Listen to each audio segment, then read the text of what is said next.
I was wondering, I'm like, everything's so different now. I don't know what I'm doing in Discord. But I'm here, I promise you guys. Yeah, we're working on making this way more simple and fun. Things have been reorganized. They're still changing, but just be patient with us. And any questions you have, don't hesitate to ping any of the mods, and they will help you guys. Legend. Thank you, Igor. And Tina, just quickly, collectiveshift.io is the website you're looking for, but you'll also find it in the token portal. There's plenty of info in there. I've actually scattered some of their article links in the right places as well. So on the page of where can I store OMI, I kind of go into a bit of a wallet explainer, seed phrase explainer, and link some of those articles as well. Of course, you can find them on social media and follow those guys too. But just to that point, I would say to anyone that is new to this space, I understand the hype that surrounds crypto. People can hit it big and make 1,000x return and all those things, but it's just not the right mentality to have, right? It is completely okay to be conservative in this space. And ultimately, I think people should be asking themselves, if I've just worked my ass off for a 40-hour week and grinded to make this money and I have a little bit spare to invest or whatever it is, it's like, do I really want to just throw that at something because someone on YouTube said it was good? Or, do I actually need to take charge of that decision and that responsibility and do the genuine research, And even if it's a great project and you think you've found the right one and timed it and all of those things, it's also completely fine to just sit on the sidelines for a while, right? Because this is such a new industry, we're going to see this volatility for the next 10 years, right? I think we'll see at least one or two more big bull markets and then the same crash straight afterwards, right? And even, like, I've been in this space for 5 years now. I, like most people, would probably be in a much better position if I didn't continually average into things and I just waited for those crashes. But the alternative is that it moves away and I'd rather be exposed. But this is probably more the point I want to make. My risk appetite is going to be very different to your risk appetite or to the person who you're getting your content from, right? And I don't have kids, I don't have a house, I live a very free life, so I can go in bigger on things that I believe in, right? And someone else making that choice, it could be the completely wrong choice for them or their family. So, even if you're collecting information from a lot of different sources and you're sure about these things, always ask yourself, is this actually the right choice for me? Can I genuinely afford to lose this money if it goes wrong? Right? Because everyone says that in crypto. Don't invest more than you're willing to lose, but I don't think anyone actually believes that when they invest in something. So, I'd always advise people to be conservative in this space, especially as it is so new. I agree. I think that should be voiced more often because I feel like I hear people stressing a lot more. And if they really had entered this world differently or with a different perspective, or maybe, say 15% or 20% of their funds, you wouldn't hear that kind of stress that we're hearing from the community lately. But I have a question for Ms. Gecko. You said accounting background. I'm getting ready to have our meeting with our accountant for the end of the year. Is there anything that you guys suggest as far as accounting wise? I mean, we will likely have income to report from this year for the first time. What is there any advisement you say? I don't know if my accountant is even savvy with crypto or savvy with NFTs, but any advice that any of you guys could provide on this would be great. What do I want to say? What do I want to ask? What do I want to avoid? So what you're going to want to bring is, so I'm guessing you're talking about from NFT sales, crypto sales. Correct. Yeah. Correct. So what I would go with is at the basics is a transaction list. And I know that can be hard to pull depending on how many, flips you guys made or how many purchases that you made. But if you have all the money ins and the money outs, you can then provide that information to them and they can do the calc for you. So that's something that would be helpful.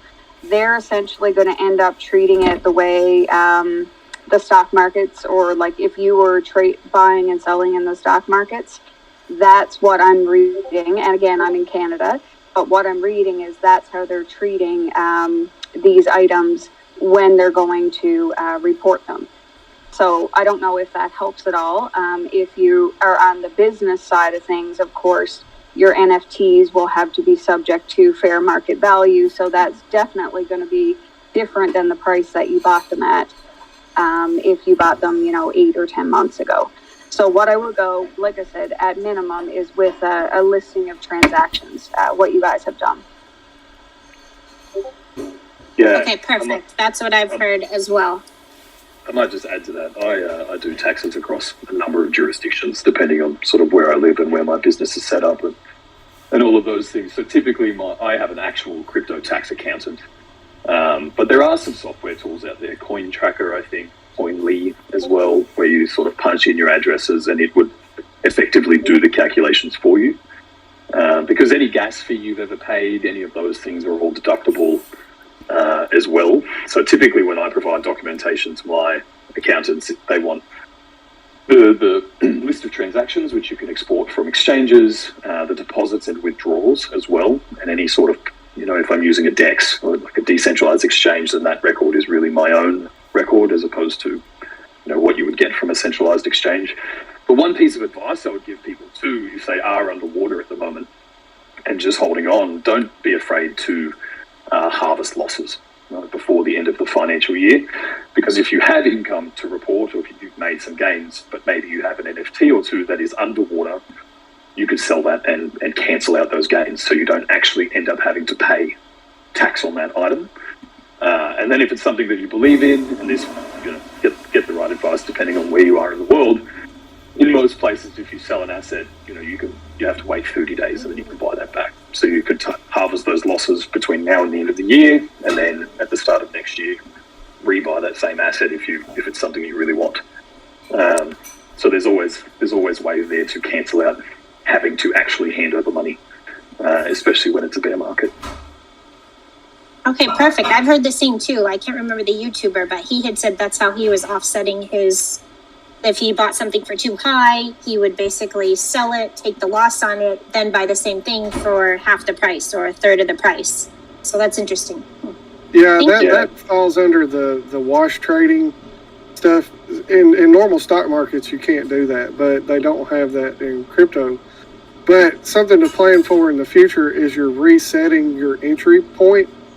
So when you look ahead, your next gain will probably be a lot higher because you have a new lower entry. So you can offset your taxes temporarily, but then if the item goes back up later on, it's a larger gain. It's just the best way to look at that. Okay, Pudding Cheeks, you are a little bit above my head right now. What do you mean by it's resetting the entry fee? What do you mean? So your taxes are based on where you got something and then where you sold it. That's basically your taxable gain. So say you bought something for 10, a value of 10, but right now it's only a value of 2. You can sell that and offset 8 points. So if you sell it at 2, but now your new entry is 2. So if it goes back up to 10 at any point in the future, and then you sell it again, you have an 8-point gain. So that's a taxable gain from your new lower entry point is all I was trying to emphasize. Makes sense. Okay. And I do the same with real estate. I file my taxes the same way. I do lots of deductibles. Like that's why we meet, a couple times a year and kind of strategize. But I just wanted to know how it was going to, now I have a whole nother layer, a couple layers to add into this fun mix of stuff. But it is fun. It is a lot of fun. I'm enjoying it. Anyway, we are loving it. Really quick, guys. Sorry, Reese. Nothing that's said here is financial advice. Facts. Not financial advice. Do your own research. This is a big world. There's different laws everywhere you live. Just do your, go out there and research and do your thing. That's all I want to say. Perfect. Thank you. Now I understand that completely. Thank you. But I just want to take this opportunity to really thank Pudding and Reese for giving up their time over the weekend to answer our questions. It really is appreciated. No worries at all. We appreciate you putting on these spaces. Great. And Claire, I just really was was hoping you would say my name out loud. And I know. I thought I would. I knew you liked that, Reese. I knew you were gonna like I've been saying my name wrong my entire life.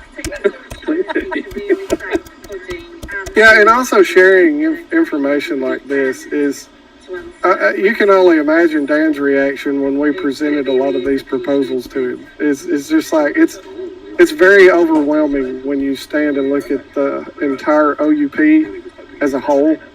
But it's a lot of individual items that can be broken down and discussed. And having these spaces like this is the best way to educate everyone on any of the questions that we can answer.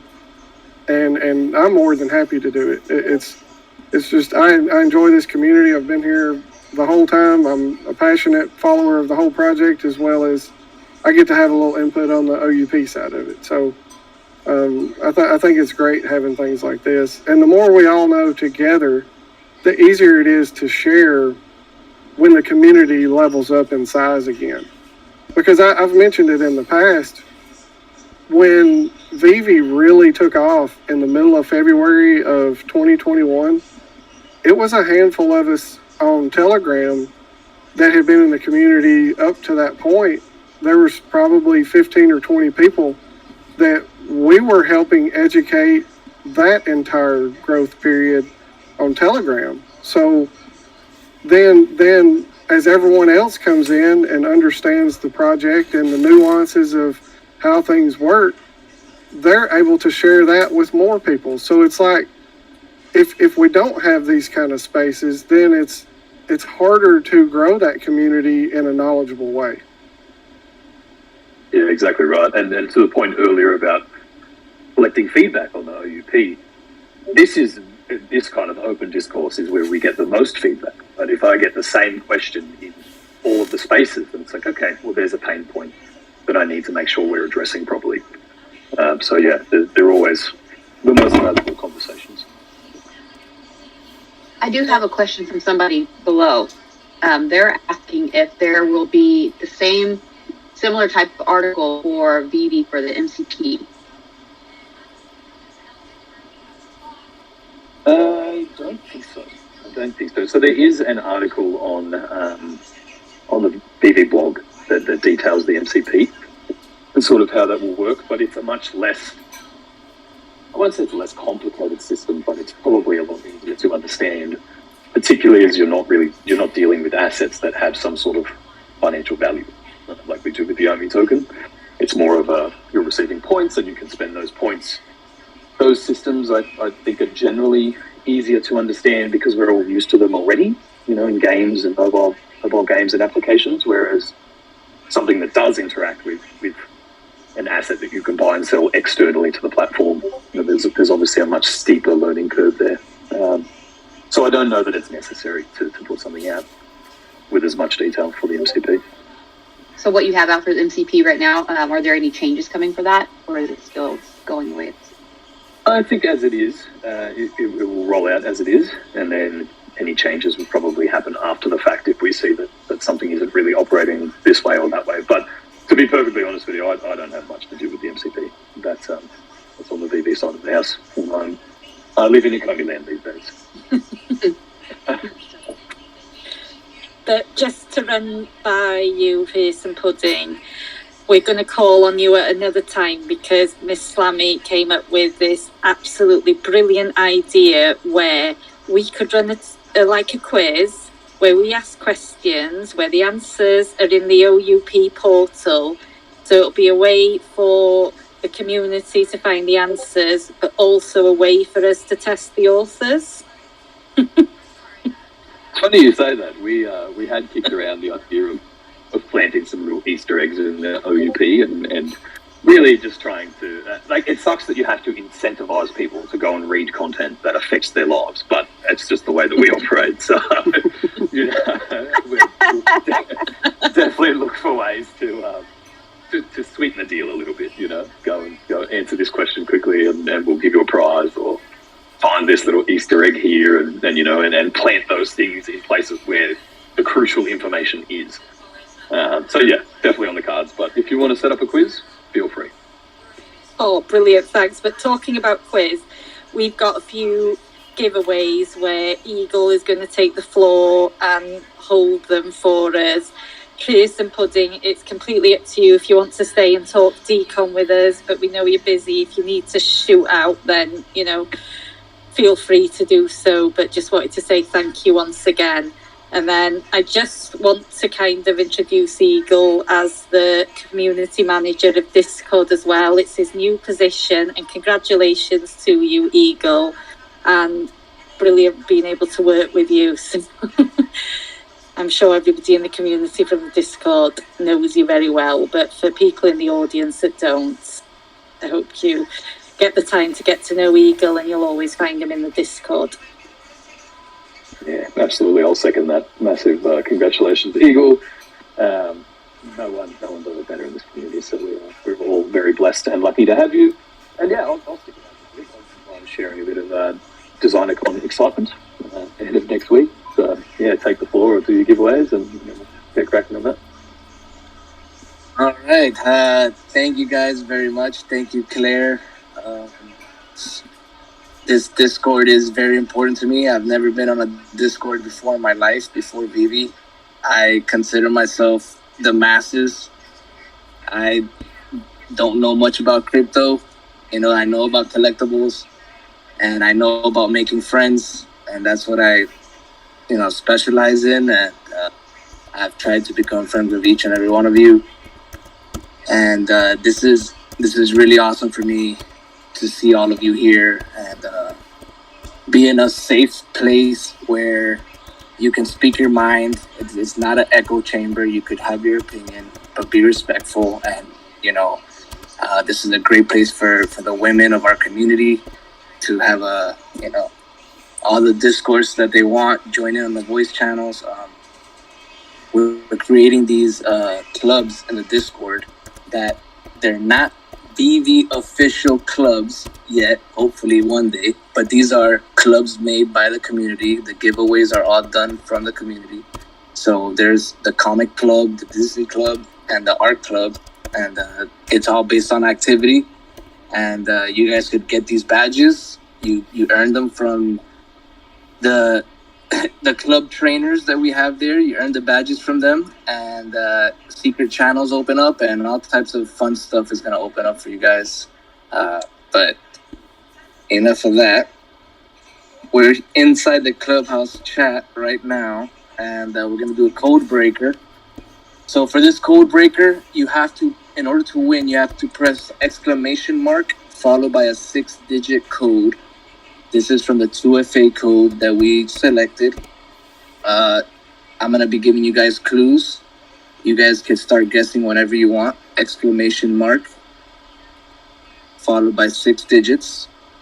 We'll start by saying that this code has 1 repeating number and 3 odd numbers followed by 3 even numbers.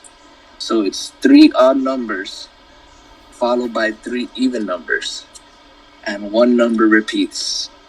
Anybody on stage, everybody participate. If you're on stage, don't say it out loud, just type it in.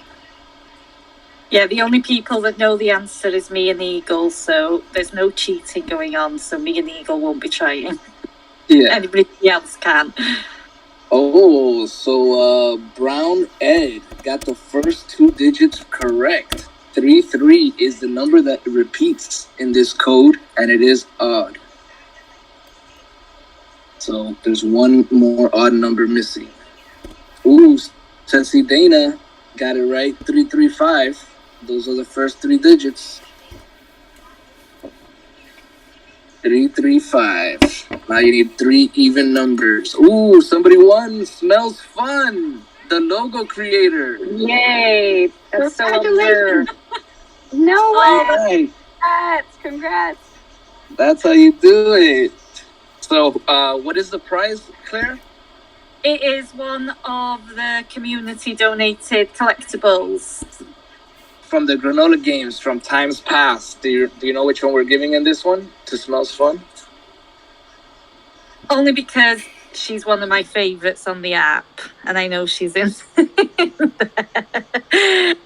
It's number 11, Harley Quinn. Nice. Not the Steve Pooh, by the way. It's number 11. So, Claire, your username, and we will get that sent over to you. Looks like Galactus gave you some power cosmic right there. Congratulations. All right. Yeah, that's it for the first one. Whenever you want to start the next one, let me know, Fair. Yeah, if we start a blackjack. Okay, post up one of the pictures that you got. So again, head up to the Clubhouse chat. Claire's gonna be posting up one of her collectibles that she owns. You have to show proof that you own this collectible. Take a picture of the collectible. So the mint number of your collectible cannot go over Claire's mint number. You have to get as close as you can to Claire without going over. And if you get the same, it has to be the same one, the same collectible. No. Any collectible. Oh, gotcha. Oh, actually, Claire, no. Are we doing? And it has to be a woman's collectible or FA comic. Is that what we're doing? Yes. Yes, it does, Sensi Dana.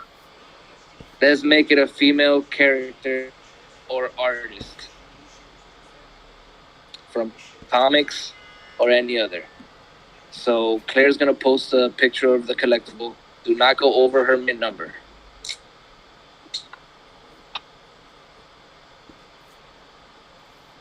And Eagle, you said it's collectible or comics, right? Yeah, collectible, comics, and just as long as female related.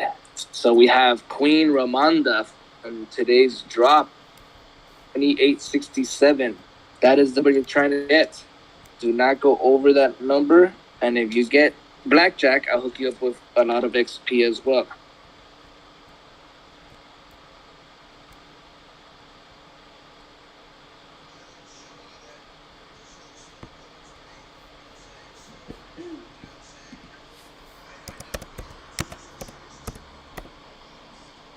Yep, close or equal, but not over. Thank you. Looks like Ganj Babe got 2081. Johnny Dunn has 91. That is way off, my friend. Just to understand, we want to get to as close to her number, but yeah, you can't go over. But you can't go over. And if you get the same exact number, you get blackjack. You'll get some extra XP. All right, Vivified has 2644. All right, I think that's winning so far. Ooh. What was her number again? Claire, if you could post it again. It's 2867. 2867. Thank you. Yep. Dubes has 2816. Nice. Ooh. Oh, nice job, Meta Baby.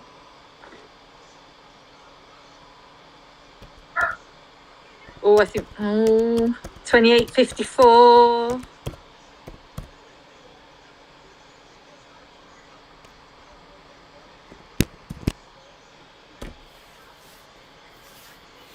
$68.67. 54.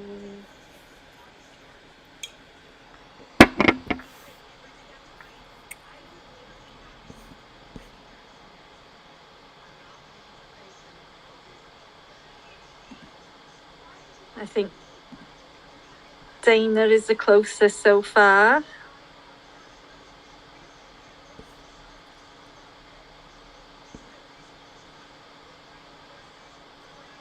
All right. So we have 2 more minutes at 5:16 Eastern. The game is up.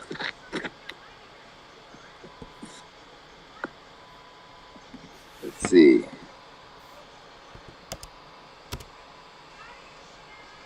Sensei Dana's a drop show veteran with a 28.54.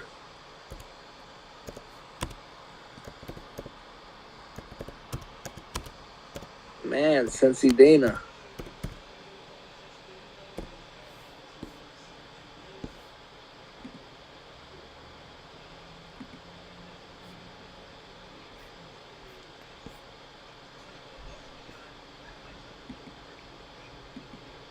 Oh, that is close.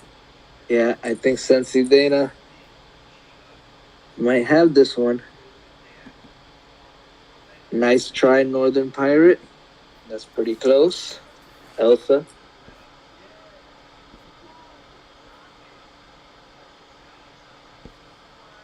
Nose Clint, we're in the clubhouse chat. We are in the clubhouse chat.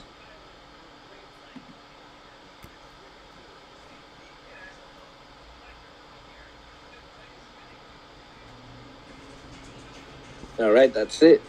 Looks like Sensei Dana is the winner. Congratulations! And then, yeah, the prize is Slammy has kindly donated one of Broken Crayon's Homie. Oh. Excellent. Congrats. Yeah, I haven't been able to get one of them, so and I've seen them, they're really cool. So thank you so much, Slammy, for donating that to today's giveaway. Really appreciated. Nice, Sensei Dana. He is here in every drop show, guys. Every drop show. That's awesome. Brilliant. So, yeah, I think what we want to discuss now, because, I mean, how many days are there? It is so close until a lot of you lucky people are going to be making your way down to Decon. And 5 days. 5 days. Do you know how many hours? No.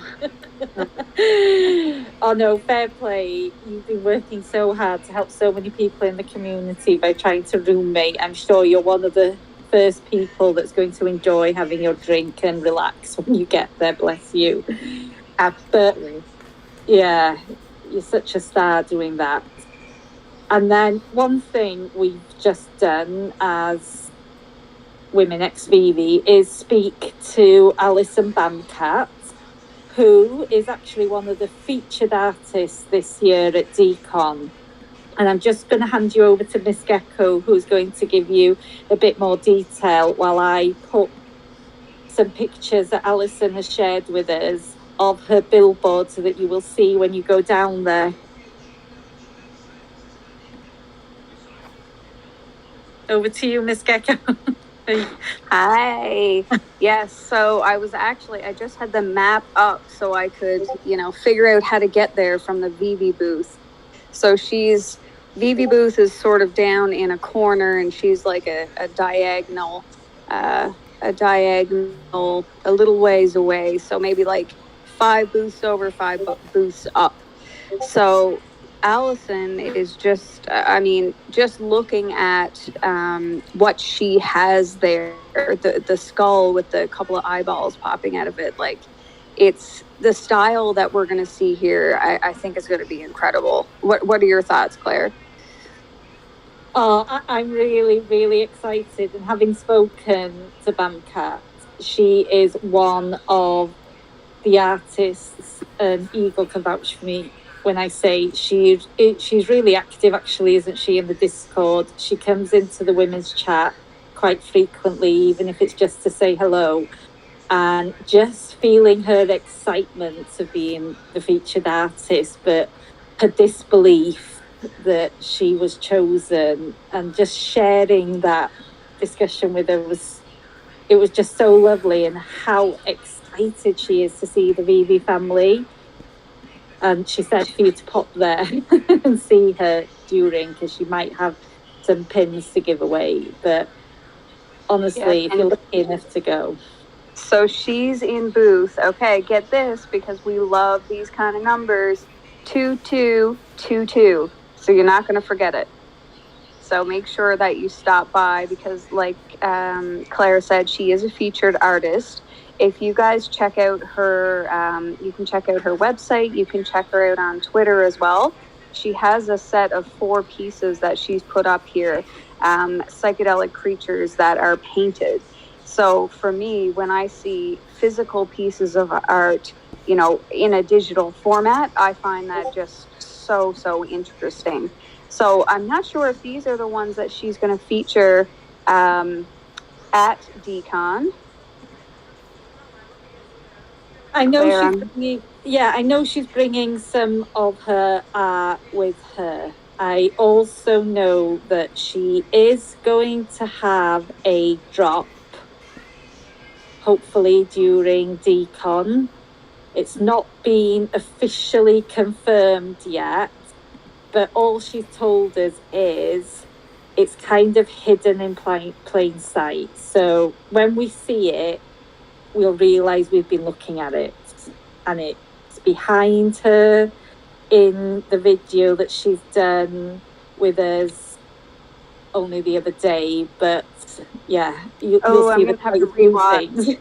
I'm going to have to rewatch because I can see on her booth, it's the snake, and I can see that as one of her her paintings rather, that she has here in these psychedelical creatures. So I'm really interested to see because this is one of my favorite color palettes.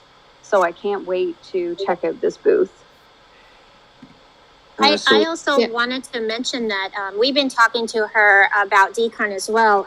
She's going to be one of the celebrity artists at the veve fan after party Friday night after the VIP event. So, and for any of you that are going to be there Friday, if you have not RSVP'd to it, please let us know. You can either DM me, veve Fan Bam, or Sanjay. But it's got a lot of really wonderful artists, including Allison, and she's just wonderful, absolutely wonderful. I have her original art, I have her digital art. She's really a veve supporter for sure.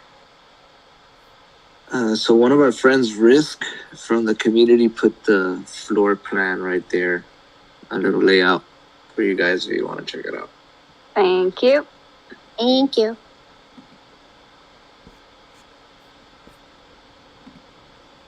And Claire, I think she also mentioned that she's sharing that booth that she's in. She's sharing it with someone else that she's really good friends with, another artist, Lurk and Destroy. So I think that the other piece of art that's on that